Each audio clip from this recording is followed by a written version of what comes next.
नमस्कार दोस्तों।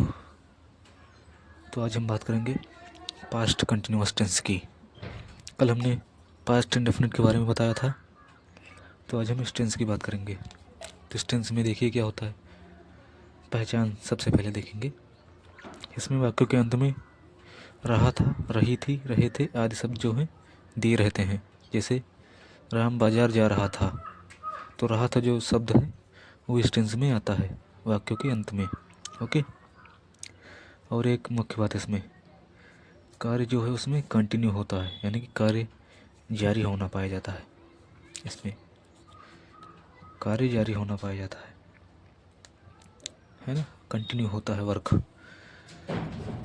फिर हम देखेंगे हेल्पिंग वर्ब। हेल्पिंग वर्ब देखेंगे, इसमें लगती है वाज, जो कि एकवचन कर्ता के साथ, और वर बहुवचन कर्ता के साथ, यानी कि प्लूरल सब्जेक्ट है ना, प्लूरल सब्जेक्ट। और ये एकवचन सिंगुलर सब्जेक्ट के साथ।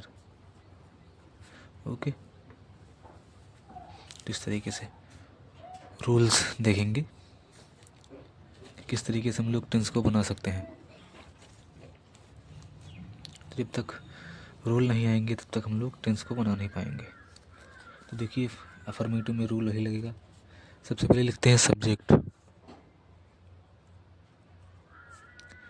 प्लस में हेल्पिंग वर्ब जो होती है वाज वर,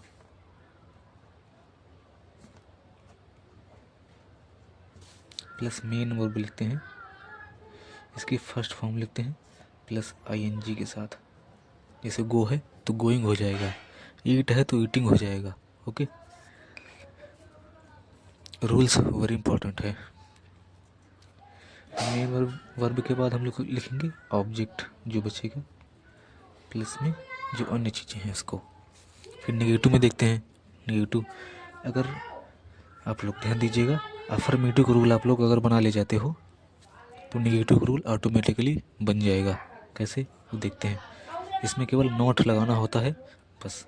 नोट कहाँ लगेगा ये देखो। सबसे पहले सब्जेक्ट प्लस वाज या वर, प्लस इसके बाद लगेगा नोट मेन वर्ब।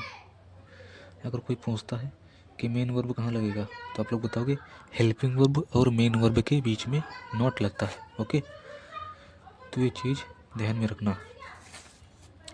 तो इंट्रोगेटिव फर्स्ट टाइप का रूल कैसे बनेगा। जो वाज वर होता है इसको हमने यहाँ लिखना है, देन उसके बाद सब्जेक्ट को लिखना है। तो हेल्पिंग वर्ब सबसे पहले बाहर को निकालो, वाज वर जो भी हेल्पिंग वर्ब है ना, तो ये रूल होता है। फिर सब्जेक्ट लिखेंगे, प्लस में नोट है तो लगाओ, नहीं तो ना लगाओ। मैं हर वीडियो में ही बताता हूँ कि नोट नीड के अनुसार लगाओ, आवश्यकता अनुसार। ओके। तो इसके बाद मेन वर्ब लिखेंगे, फर्स्ट फॉर्म लिखेंगे मेन वर्ब की, आईएनजी जोड़ेंगे, plus object plus others. Okay. Next देखिए, इसमें डेफिनेट रूप से क्वेश्चन वर्ड को अवॉइड कर दो, बाकी उतार दो पूरा वही। तो ये रूल आप लोग कमेंट करिए, तो ऐसे ही ये रूल होगा। ओके। तो लिख देते हैं question word plus was were plus subject plus main verb की first form ING plus object. तो ये रूल्स बहुत ही सिंपल हैं, सरल हैं। दिस इज़ वेरी इजी, है ना। तो इस वीडियो को ध्यान से देखिए पूरा कंप्लीट, एक दो बार, तब आप लोगों की समझ में आएगा। क्योंकि यूट्यूब पर बहुत कम वीडियो मिलते हैं समझाने वाले। ओके।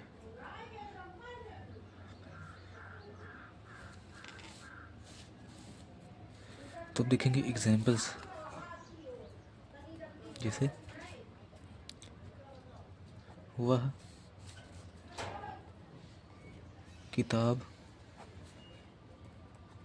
पढ़ रहा था, इस तरीके से देखेंगे तो ही हो जाएगा यहाँ पर अकॉर्डिंग टू रूल्स। अगर क्रिएट करोगे बनाओगे तो बन जाएगा, बिना रूल के नहीं बनेगा। तो ही के बाद हेल्पिंग वर्ब लगेगी वाज वर, क्योंकि सिंपल है ना। वाज वाज क्यों लगेगा? क्योंकि सिंगुलर सब्जेक्ट है, singular subject, this is singular subject. Okay, तुमने लिख भी दिया है। तो ही वाज पढ़ना के लिए रीड होता है, फर्स्ट फॉर्म, मेन वर्ब की फर्स्ट फॉर्म लिखेंगे रीड,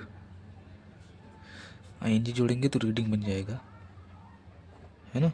देखो मेन वर्ब की फर्स्ट फॉर्म हमने लिखी है, फिर उसके बाद आईएनजी जोड़ा है यहाँ पर, देख सकते हो बिल्कुल, ये बिल्कुल सिंपल है। ओके, तो रीडिंग ऑब्जेक्ट क्या है? किताब, reading the book, the book लिखो चाहे आ बुक लिखो, कोई दिक्कत नहीं। ओके, तो इस तरीके से हमने इसको कंप्लीट कर दिया है। तो इसके 4 भेद होते हैं, इस टेंस के 4 भेद होते हैं, ये आप लोग कमेंट में ज़रूर बताना। तो हमने यूट्यूब को बना दे दिखा देते हैं। तो इसे वह किताब नहीं पढ़ रहा था तो क्या होगा? तो देखेंगे वह किताब नहीं पढ़ रहा था, तो लिखेंगे ही, फिर लिखेंगे हेल्पिंग वर्ब वाज, नेगेटिव है तो फिर नॉट लगाएंगे। मेन वर्ब की फर्स्ट फॉर्म क्या है? रीड, आईएनजी जोड़ेंगे, रीडिंग हो जाएगा द बुक। तो हो गया he was not reading the book. तो इस तरीके से हमने इसको कर दिया है। तो ये बिल्कुल सिंपल है, नेगेटिव का है ना। तो नॉट लगा दिया हमने, और वाज वर सबसे पहले लिखेंगे इंट्रोगेटिव फर्स्ट टाइप में, ये रूल बनाने के लिए। फिर सब्जेक्ट लिखेंगे, मेन वर्ब, देन ऑब्जेक्ट। फिर देखेंगे इंट्रोगेटिव सेकंड टाइप में। सेकंड टाइप में कुछ नहीं, बस क्वेश्चन वर्ड ऐड करते हैं। कुछ क्वेश्चन वर्ड जो होते हैं वो होते हैं, जैसे कि हो गया आपका कॉमन, वाट हो गया, वाई हो गया इंग्लिश में, है ना, वेन हो गया, वेयर हो गया, और तो आप लोग कमेंट करिए, इतने हमने बता दिए हैं, है ना। तो इस तरीके से हिंदी में इसका हो जाएगा क्या अगर बीच में लिखा है, बीच में, तब वो माना जाएगा क्वेश्चन वर्ड, यानी कि इंट्रोगेटिव सेकंड टाइप। अगर सबसे पहले लिखा है तो फर्स्ट टाइप माना जाएगा, है ना। वाई क्यों, वह किताब क्यों पढ़ रहा था। वेन माने कब, वेयर माने कहाँ। तो ये मोस्ट इम्पोर्टेंट क्वेश्चन वर्ड हमने बताए हैं, क्योंकि यही कॉमन होते हैं, यही ज़्यादातर आते हैं 100%। तो ये वीडियो रोक कर देखिए, अगर समझ में नहीं आया है तो हमको बताना कमेंट में, फिर से हम बता देंगे। ओके, क्योंकि वीडियो ज़्यादा लंबी ना हो इसलिए हम लोग एंड करते हैं वीडियो को। धन्यवाद।